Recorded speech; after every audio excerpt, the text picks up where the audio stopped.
So I just gave some coaching to somebody who was feeling like a fraud in a Facebook group. And I thought it would be really applicable to do a video on this too. And in the Facebook group, I just kind of talked her through things, gave her some coaching on it. But the amazing thing with EFT is it really allows any coaching, therapy, personal development, anything that you're working on, it allows it to just happen for you faster and for your body to get it, because you can spend all of your time like gaining awareness. Why am I like this? Where did these things come from? Why am I thinking this way? And that's fantastic in working on your mindset. But your mindset also is about your body and allowing your body and brain to be on the same page, right? Because you can be telling yourself amazing things and having a positive mindset all day long, but if in your body doesn't believe you. And what I mean by that is when you are believing, I'm good enough, I'm strong enough, I'm lovable, all of these things, or you're telling yourself that in your head, but then every time you try and put yourself out there, ask for a raise, pursue a relationship you might want, and you're noticing all of this resistance, or for some reason it's not happening for you, it means your body's not on board. Something unconscious is in the way. And EFT allows you to find those unconscious patterns and then actually allow those parts of you to integrate. Hopefully all of that makes sense. So this person said, I need some coaching. I really want to put out an offer to somebody, and I'm noticing though that I'm terrified they'll say yes, because then they're going to find out I'm a fraud. Even though I don't think I'm a fraud. Is this ever going to go away? Please tell me it does, is something what she asked for coaching on.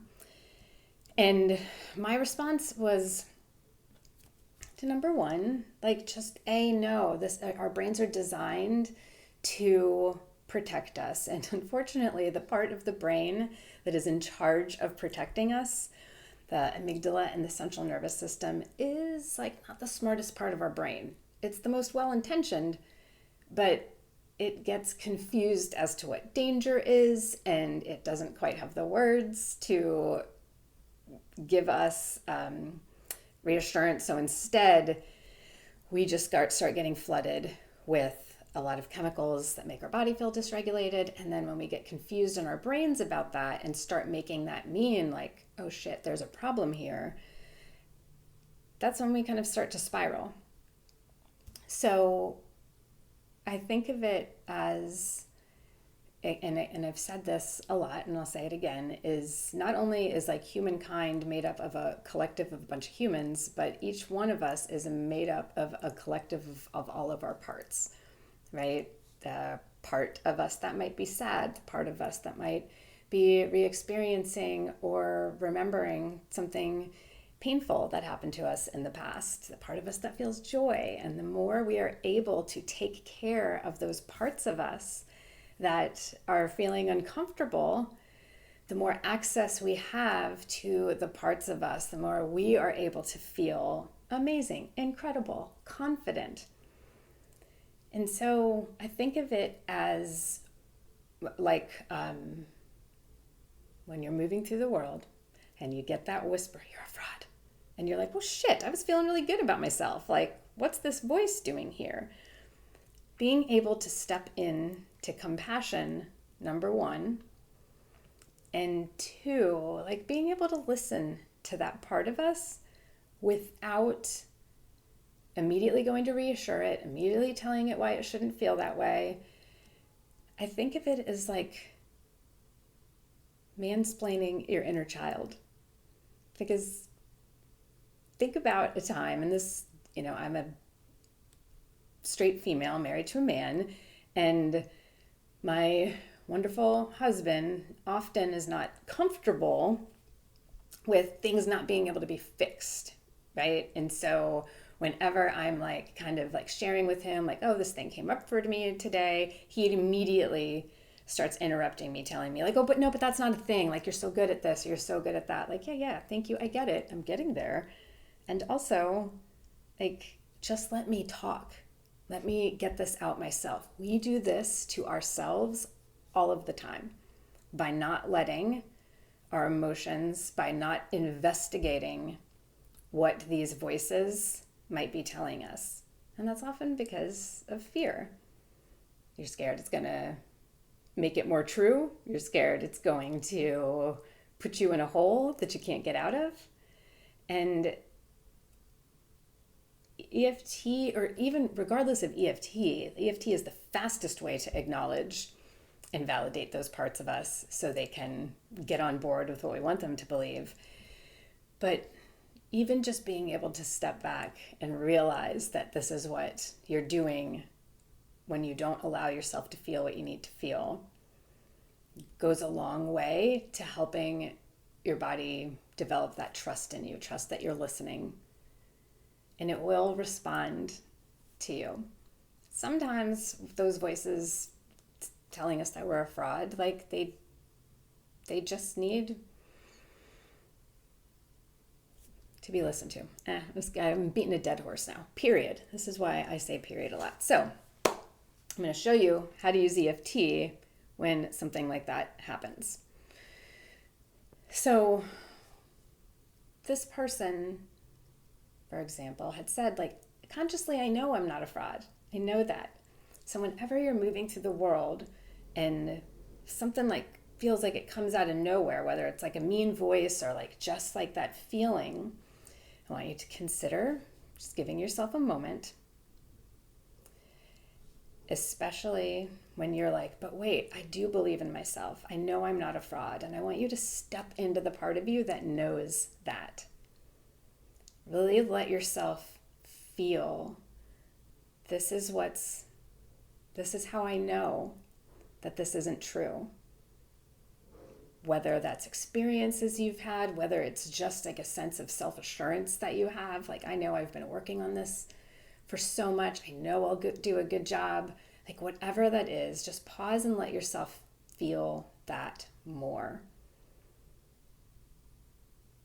And once you are in the knowing of that, then let yourself kind of tune back into that other part of you. That part of you is like, we ain't ready.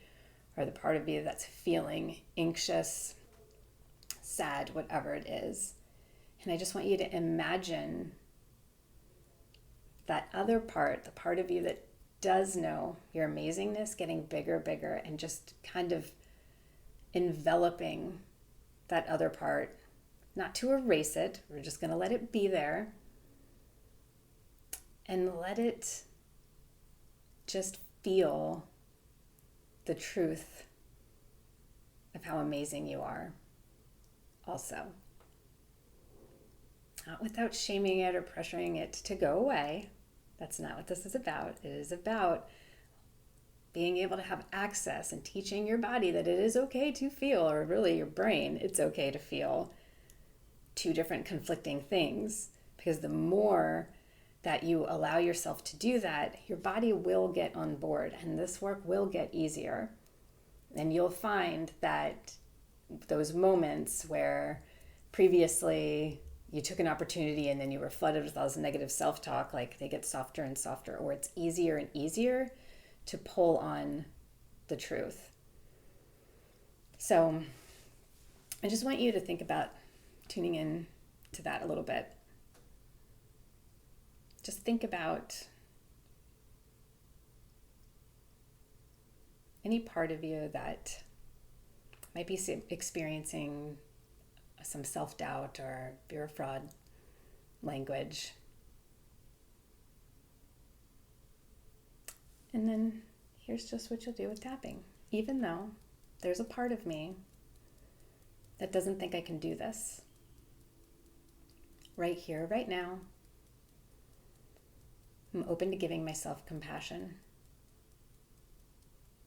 Even though there's this part of me doesn't believe that I can do this. Right here, right now, I'm open to exploring this with grace and curiosity. Even though there's a part of me that doesn't think I can do this. Right here, right now, I accept myself and honor what I'm feeling.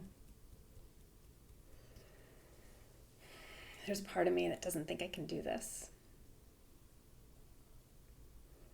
And I'm kind of scared of listening to it. What if it's right? What if by listening to any of my negative self-talk, I make things worse? There's a part of me that's really scared of that too.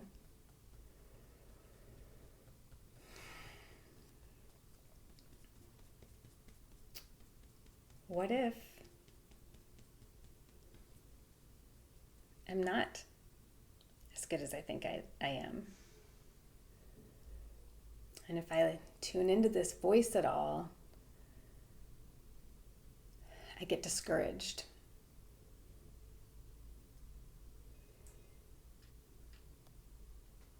I'm not sure that I want to test that out.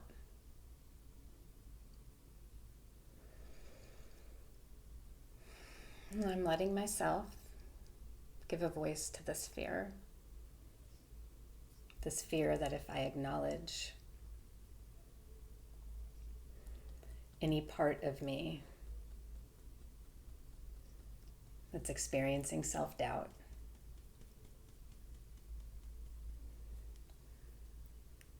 that doubt will suddenly get bigger.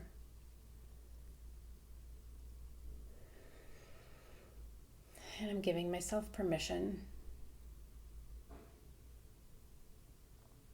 to step into the possibility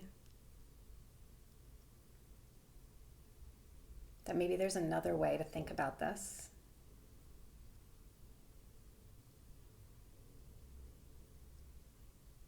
Maybe I don't have to be scared of these voices. Maybe I just need to hear them without judging myself for them being there and without judging what they have to say.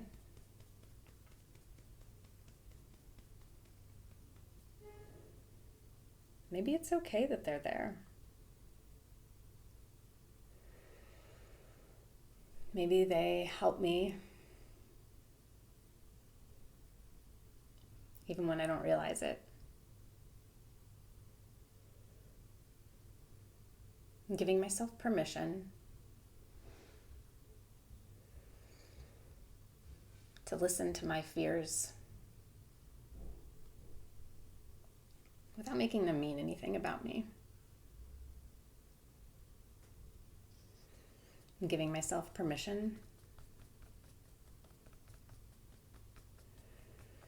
to choose the courage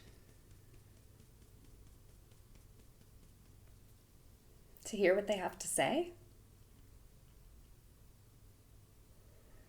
and then make a decision as to whether I have to believe them or not. I'm giving myself permission to choose courage, the courage to love myself,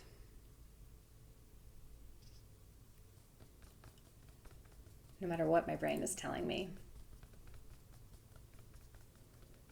And maybe think about just smiling into that a little bit.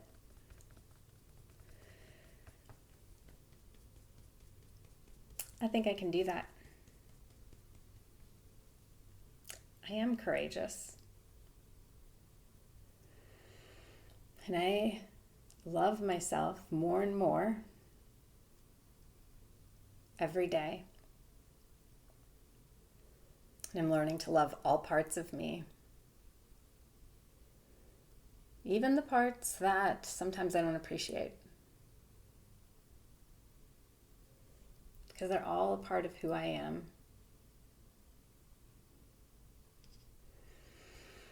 And I am committed to loving myself through getting to know all of them.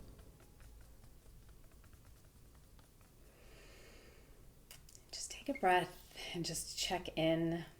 This might be a great one to do daily, just to allow you to tap in to that curiosity, that compassion, and that ability to build the muscle of not freaking out when you feel something uncomfortable or your brain tells you something uncomfortable. You've got this. Let me know how it goes. I love you and I accept you exactly as you are.